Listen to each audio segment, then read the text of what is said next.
وَلَقَدْ يَسَّرْنَا الْقُرْآنَ لِلذِّكْرِ فَهَلْ مِن مُّدَّكِرٍ الحمدللہ وقفا وسلام علی عبادہ الذین اصطفیٰ اما بعد فاعوذ باللہ من الشیطان الرجیم بسم اللہ الرحمن الرحیم وتفقد الطیر فقال ما لی لا اری الہدہد ام کان من الغائبین۔ وہ ایک بار سلیمان نے پرندوں کی حاضری لی تو فرمانے لگے کہ کیا بات ہے، میں ہدہد کو نہیں دیکھتا،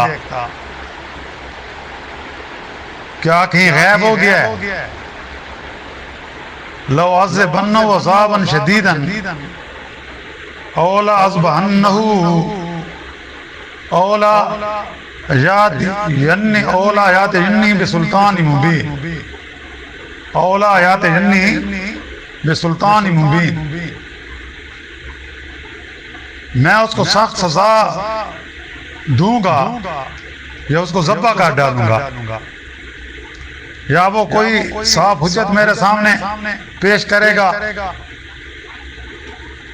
فمکث غیر بعید فقال احطط بما لم تحط به وجئتک من سابع بنبع یقین۔ سو تھوڑی دیر میں وہ آ گیا اور کہنے لگا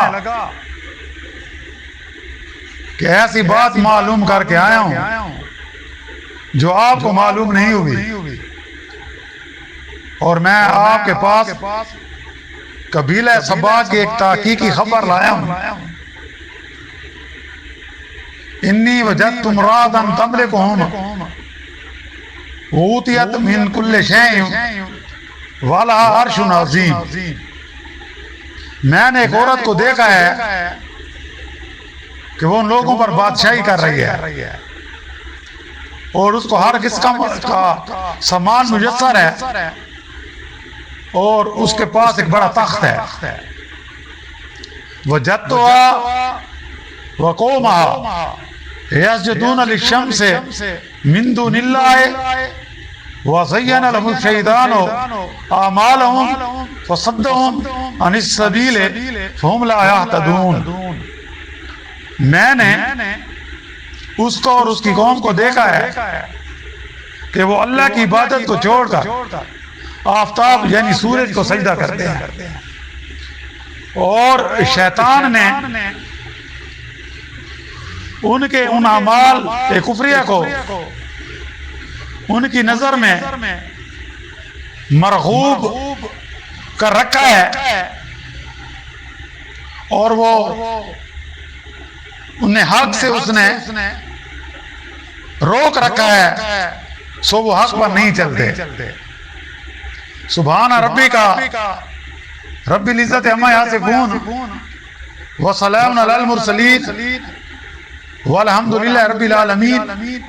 اللہم صلی علی سیدنا محمد وعلی آلہ وصحابہ وسلم۔ پارہ 19واں سورۃ النمل کی آیات مبارکہ 20، 21، 22، 23 اور 24 کی تلاوت کی گئی ہے، اور ساتھ ترجمہ بھی کیا گیا ہے۔ گزشتہ آیات میں حضرت سلیمان علیہ السلام کا ایک واقعہ وادی نمل یعنی چیونٹیوں کے ایک میدان کا بیان ہوا تھا۔ اب ایک دوسرا واقعہ ہدہد کا ان آیات میں بیان فرمایا گیا ہے۔ حضرت سلیمان علیہ السلام نے کسی ضرورت سے اڑنے والی فوج کا جائزہ لیا تو ہدہد پرندہ ان میں نظر نہ آیا، یعنی ہدہد کا پرندہ موجود نہیں تھا. یہ پرندہ ملک فلسطین میں بکثرت پایا جاتا ہے اور اڑان اس کی بڑی زبردست ہے, بڑی قوت والا ہے. بعض مفسرین نے حضرت ابن عباس رضی اللہ تعالیٰ عنہ کا قول نقل کیا ہے کہ حضرت سلیمان علیہ السلام نے ہدہد کے متعلق یہ خدمت ثبوت کی تھی کہ وقت ضرورت لشکر کے لیے پانی تلاش کرے. اللہ تعالیٰ نے ہدہد کے اندر یہ صفت پیدا کی ہے کہ وہ جتنی بھی دور بلندی پر ہو اس کو پانی کا پتہ زمین کے اندر چل جاتا ہے کہ فلان جگہ پانی ہے. مشہور ہے کہ جس جگہ پانی زمین کے نیچے نزدیک ہو تو ہدہد کو محسوس ہو جاتا ہے. ہدہد جہاں پانی بتاتا تھا حضرت سلیمان علیہ السلام جنات کو بھیج کر کنواں وہاں کھدوا دیتے تھے.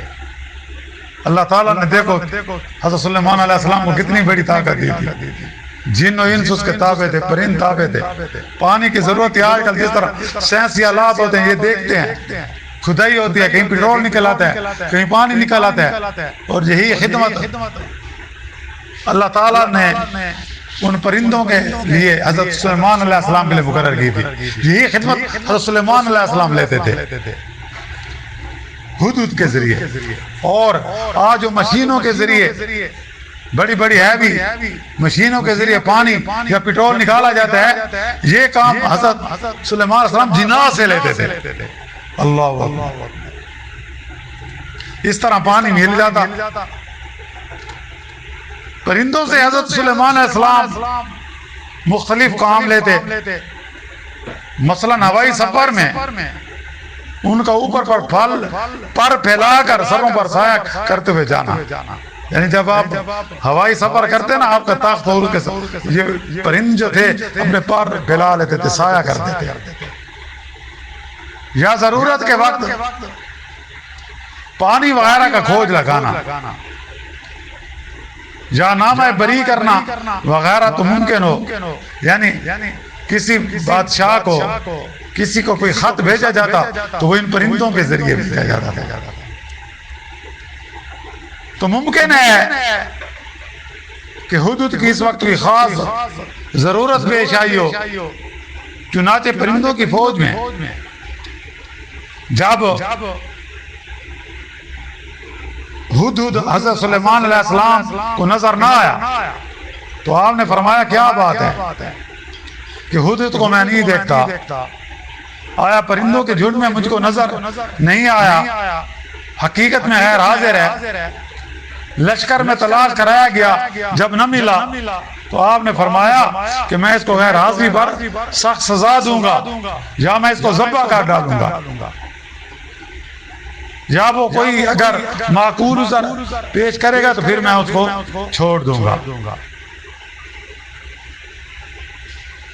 ابھی کچھ زیادہ دیر نہیں گزری تھی, ہدہد حاضر خدمت ہوا اور آتے ہی کہا کہ میری غیر حاضری کار سرکاری کے باعث تھی. میں نے ایک ایسی آپ کے لیے ایک ایسی پختہ خبر لایا ہوں, ایک ایسی یقینی خبر لایا ہوں جو آپ کو پہلے معلوم نہیں تھی. تو اس سے ہمارے لیے ایک سبق نکلتا ہے کہ جو لوگ کہتے ہیں کہ اولیاء اور قائن غیب کی خبریں جانتے ہیں, یہاں اللہ کا نبی غیب کی خبر نہیں جانتا. ہدہد اس کو بتا رہا ہے کہ میں آپ کے لیے ایک ایسی اہم خبر لایا ہوں جس کا آپ کو پہلے پتہ نہیں تھا. ہاں, پیغمبر رسول انبیاء وہ غیب کی خبریں بتاتے ہیں جو اللہ کی طرف سے ان پر وحی کی جاتی ہیں. اگر وحی نہ کی جائیں تو ان کو بھی معلوم نہیں ہوتا. تو ہدہد نے کہا میں آپ کے لیے ایک ایسی پختہ خبر آیا ہوں جو آپ کو معلوم نہیں. میں نے بچش میں خود دیکھا ہے کہ ملک سبا میں یہ یمن کا علاقہ ہے کہ وہاں ایک عورت حکمران ہے اور وہ لوگوں پر بادشاہی کر رہی ہے. اس کو ہر قسم کا سامان سلطنت اقتدار جا حاصل ہے، لیکن وہ اور اس کی قوم آفتاب پرست ہے، یعنی سورج پرست ہے. اللہ کی عبادت نہیں کرتے، مشرک ہیں. مشرک کون سے ہیں؟ جو سورج کی عبادت کرتے ہیں. اللہ کو چھوڑ کر سب کے سب غیر اللہ کی پرستش کرتے ہیں. اس کے ساتھ مجھے ایک بات یاد آ گئی. سنڈے، اتوار کا دن، یہ کس کا ہے؟ عیسائیوں کا ہے. حالانکہ اتوار کا دن یہ جو عیسائی اپنے آپ کو کہتے ہیں، اصل میں یہ بنی اسرائیل میں عیسیٰ علیہ السلام آئے تھے. ان کا اصل دن یوم سبت تھا. یوم سبت یعنی ہفتے کا دن، کیونکہ حضرت عیسیٰ علیہ السلام خاص امت کے لیے نہیں آئے تھے، بنی اسرائیل کے لیے آئے تھے. اور پھر بنی اسرائیل والوں نے اس پر ظلم کیے.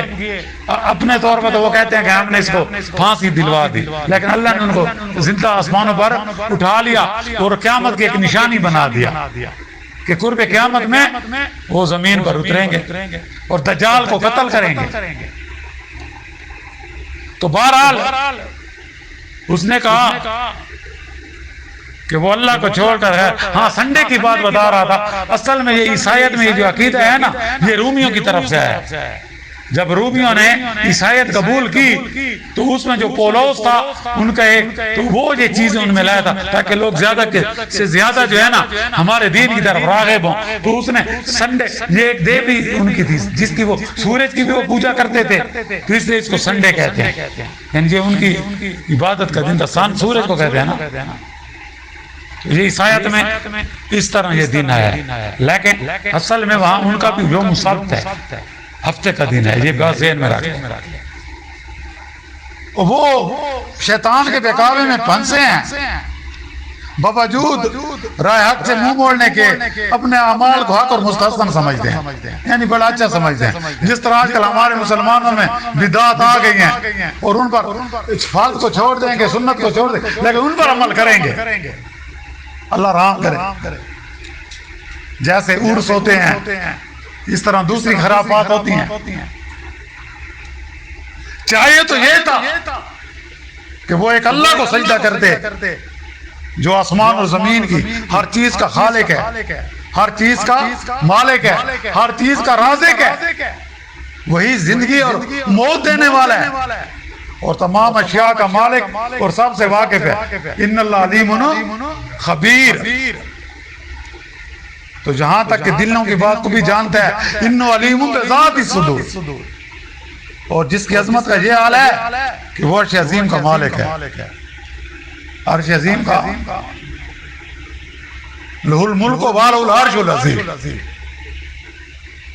اور مگر وہ لوگ ایسا نہیں کرتے ہیں، بلکہ آفتاب کو پوجتے ہیں، یعنی سورج کو پوجتے ہیں. یہ قوم سبا جس کی خبر حدود نے بیان کی، یہ عرب میں یمن کی طرف بات تھے.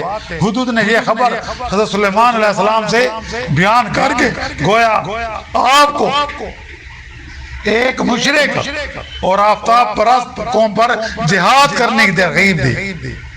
اور اس سے معلوم ہوا کہ جانور بھی اپنے خالق کی صحیح معرفت رکھتے ہیں. اور یہ بھی ممکن ہے کہ اس حدود کو بطور ایجاد خرق عادت کے اس طرح کی تفصیلی معرفت عطا کی گئی ہو. الغرض حدود سے حضرت سلیمان علیہ السلام نے غیر حاضری کی معقول وجہ سنی تو سزا دینے کا ارادہ ترک کر دیا اور فرمایا کہ تیرے جھوٹ یا سچ کی آزمائش لیتے ہیں. آپ نے پھر اسے ایک خط لکھا، حدود کے حوالے کیا. اور جب حدود خط لے گیا تو آگے کیا واقعہ پیش آیا، انشاءاللہ اس کی تفصیل ہمارے اگلے درس میں بیان کی جائے گی. وآخر دعوانا الحمدللہ رب العالمین. ربنا آتنا فی الدنیا حسنۃ وقنا عذاب النار. ربنا تقبل منا انک انت السمیع العلیم وتب علینا انک انت التواب الرحیم. صلی اللہ تعالی علی خیر خلق محمد وآلہ وصحبہ اجمعین برحمتک یا ارحم الراحمین.